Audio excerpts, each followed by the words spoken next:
Hello, hello. Mega love shout out everyone. Good morning, good morning. Ayan, gandang umaga po. Kukuha ako ng short vlog ko para sa aming tanim na dragon fruits. Ayan. Gumapang po sila dito sa hollow blocks na wall. So, magha-harvest ako ngayon ng dragon fruits. Ayan, nahihinog na po sila, oh. Ayan, dami pong bunga, guys. Ayan, kukunin ko na yung iyan po, oh, yung nag-red na po na yan. Nag-red na po, yan. Nahihinog na. May 3, 4 yata yan na hihinog na. So, kukunin ko ngayon at gagawin kong shake. Ayan guys, daming bunga. Nakita nyo yan. Ayan ang tanim po namin na dragon fruits. Makita nyo yung mga bunga niya. Yan, sunod-sunod po, oh. Ang dami niyang bunga. Tapos ito yung malaki. Ayan. Nakita nyo po yan. Ang laki niya po, oh.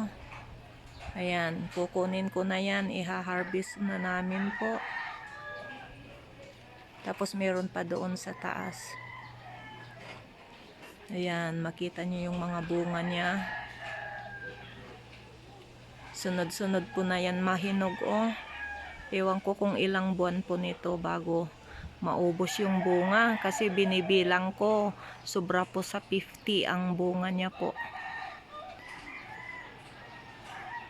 Sa wakas, natsambahan ko sa aking pag-uwi at matitikman ko na rin ang purple na dragon fruits. Ayan guys.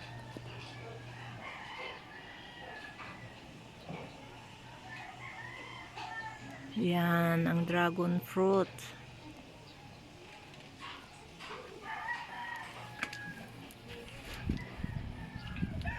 Yan yung outcome niya po.